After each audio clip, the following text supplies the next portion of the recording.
जी हमारे साथ है, डिफेंस एक्सपर्ट। सर बहुत स्वागत है आपका इंडिया न्यूज पर।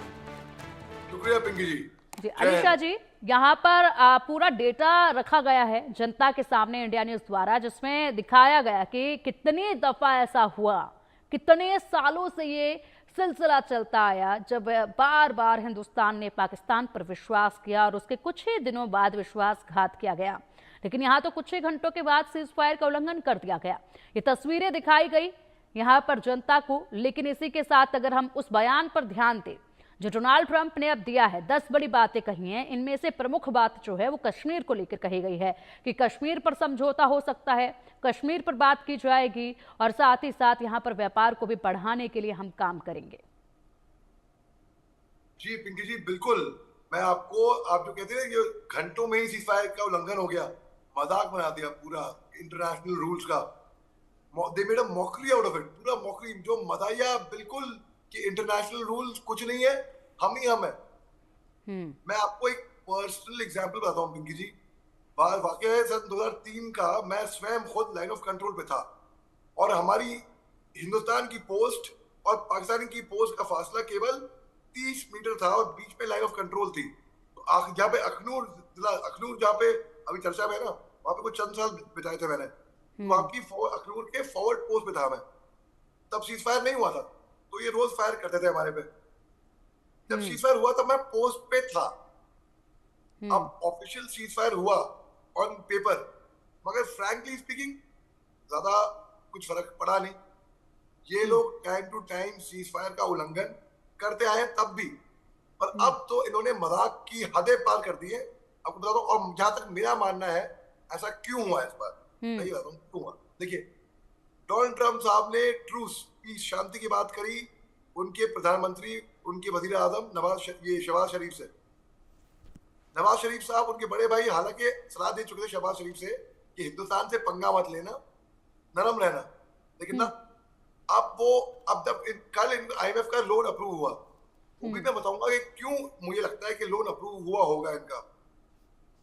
तो जब लोन अप्रूव हो रहा था तो अमेरिका ने बात करी इस्लामाबाद से भी, रावलपिंडी से भी, क्योंकि हुक्म असल में रावलपिंडी से आते हैं इस्लामाबाद, ठीक है, लोन के लिए।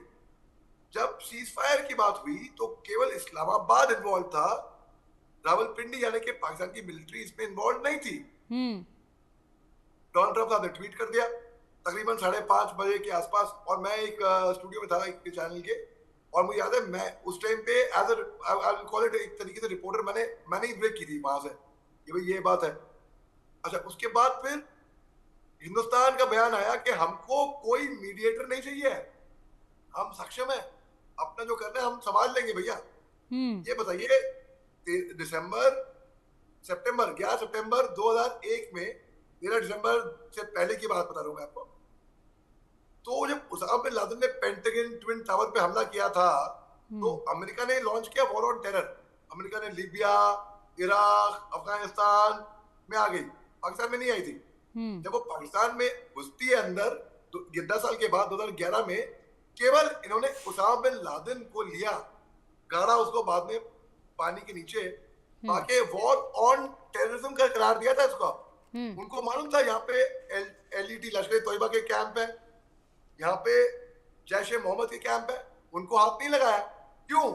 क्योंकि वो केवल हमको नुकसान पहुंचा रहे थे, हिंदुस्तानियों को, अमेरिका को नहीं छेड़ रहे थे। तो अमेरिका ने कहा हमें क्या लेना इससे। जब अमेरिका बीच में नहीं आया वहां पर, तो हम अमेरिका की बात क्यों माने। पहली बात, अमेरिका कौन होता है हमको बोलने के लिए कि सीज फायर करो, सीज फायर मत करो। अमेरिका तो उल्टा टेरर फंडिंग में बोलूंगा। टेरर, आप अगर पाकिस्तान, सॉरी गलती होगी, आतंकिस्तान को अगर आप लोन दे रहे हो तो यानी कि आप टेरर फंडिंग कर रहे हो। सब जानते हैं कि ये टेरर को पनाह क्या, टेररिस्ट है, वहां की सेना टेररिस्ट है। मोहम्मद अली शाह जी, इसी बीच आपको एक चीज याद दिलाना चाहूंगी, जिस तरीके से आप कह रहे हैं कि अमेरिका तो कर ही रहा है टेरर फंडिंग, आप ये कह रहे हैं IMF के पास से इस वक्त जो बड़ी कीमत लोन की दे दी गई है, वो भी इन हालातों में, उस पर भी पूरी दुनिया सवाल खड़ी कर रही है। बड़ी बात ये कि जब यहाँ पर ये सिलसिला गोलीबारी का शुरू हुआ था, लगातार पाकिस्तान की तरफ से बयान आ रहे थे। उस वक्त एक बड़े दिग्गज का ये बयान सामने आया था, उन्होंने खुद ये बताया था कि हाँ, हम पूरे कई दशकों से इस जहर को अपने यहाँ पाल रहे हैं, इस गंध को अपने यहाँ पाल रहे हैं, और इसके लिए यहाँ पर कई कंट्रीज, जिसमें अमेरिका का भी नाम जो है वो प्रमुख तौर पर लिया गया था और बताया गया था कि हमें लगातार यहाँ से सहयोग दिया गया, इन्होंने हमारा इस्तेमाल किया इस जहर को पालने के लिए। ये पूरी तरीके से अपने बयान में वो स्पष्ट कर चुके थे इन हालातों के बीच में। बिल्कुल, आपने बिल्कुल दुरुस्त फरमाया।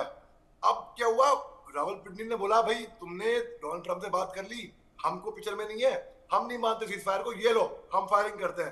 तब पाकिस्तान की मिलिट्री ने फायरिंग शुरू कर दी, महज कुछ चंद घंटे हुए थे।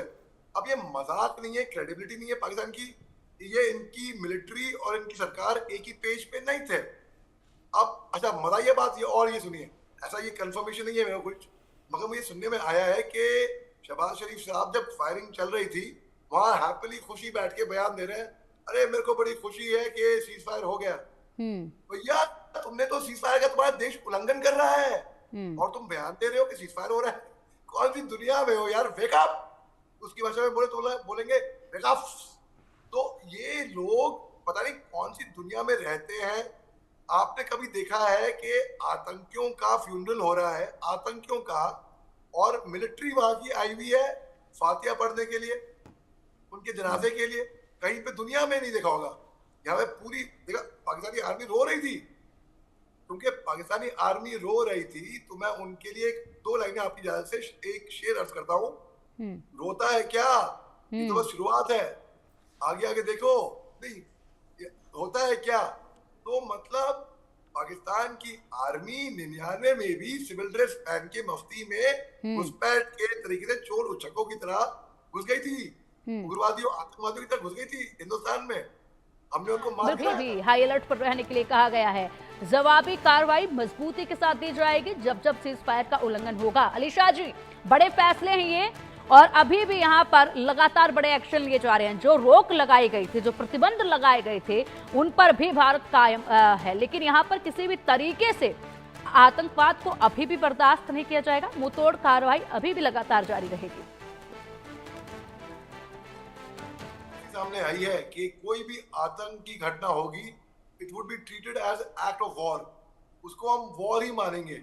यानी कि जिस देश से आतंकवादी आके यहाँ पर हमला करता है उस देश को हम मारेंगे। क्यों नहीं, हम क्यों इंतजार करें कि एक और पुलवामा हो जाए, एक और पहलगाम हो जाए, सितंबर 11 सितंबर और इस टाइप की हम इंतजार क्यों करें?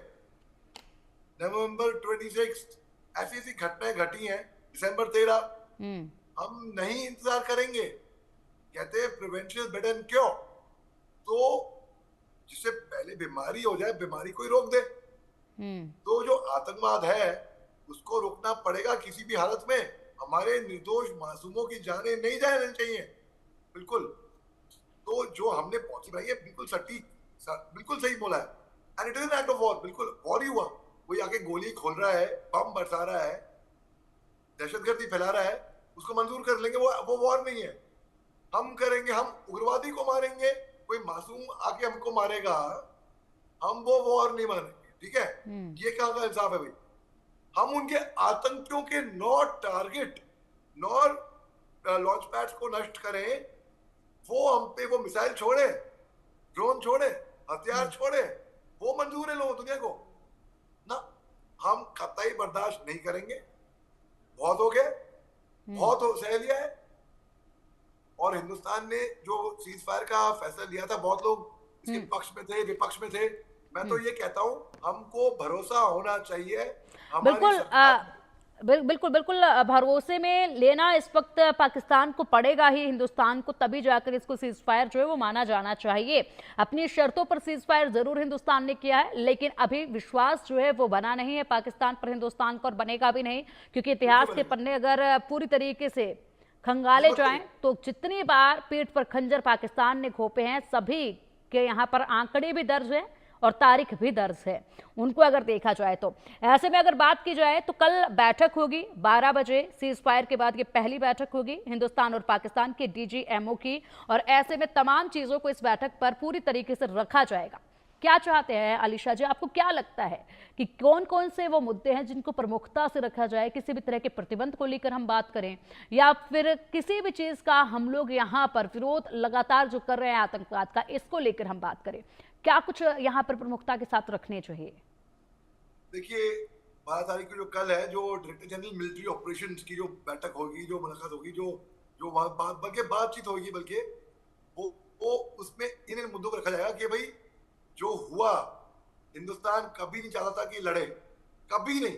ना हमको उनकी जमीन चाहिए, ना हमको उनकी रिसोर्सेज चाहिए, ना हमको पैसे तो है ही नहीं इनके पास, ना कुछ भी नहीं है इनके पास। हमें कुछ नहीं चाहिए इनसे। भैया तुम अपना जाओ, आतंकी हो, जाओ आतंक अपने देश में फैलाओ, जो करना है वहां करो, वहां मरो, यहाँ आके मत मरना, हमारी सरजमीन को नापाक मत कर देना। तुम आए हो पाकिस्तान से नहीं, नापाकिस्तान से, आतंकिस्तान से, वहीं पे करो अपनी जो कार्रवाई करनी है, यहाँ आने की जरूरत मत करो। पहली बात तो ये। तो हम नहीं चाहते थे कि इनको मारें, इन्होंने भी, इनको इतनी भीख मांगने की आदत पड़ गई है ना, भीख मांग मांग के, उठा उठा के, मजबूर कर करके पिटवाया है हमारे से। आ बैल मुझे मार, मैं पिटना चाहता हूं, मुझे मजा आता है पिटने में, मुझे मार खानी है।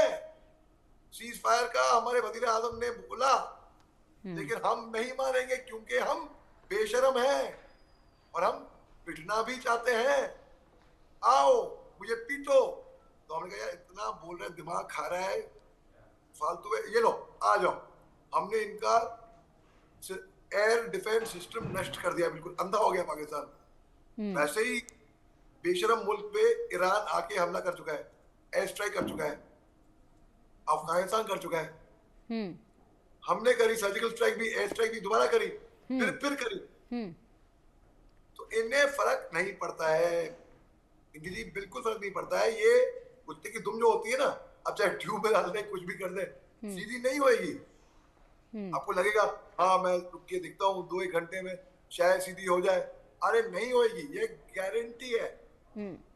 बिल्कुल बिल्कुल आप सही कह रहे हैं। यहाँ पर जिस बलबूते पाकिस्तान हमेशा से ही सरवाइव करता इस दुनिया में आया है, उसको खत्म नहीं कर सकता है, यानी कि आतंकवाद को बिल्कुल खत्म नहीं कर सकता है। बड़ी बात अलीशा जी, अब यहाँ पर एक ये भी है कि जिस तरीके से अब जो कार्रवाई की गई है भारत की तरफ से, उस कार्रवाई में पाकिस्तान में पल रहे इस आतंकवाद की कमर को तोड़ा गया है।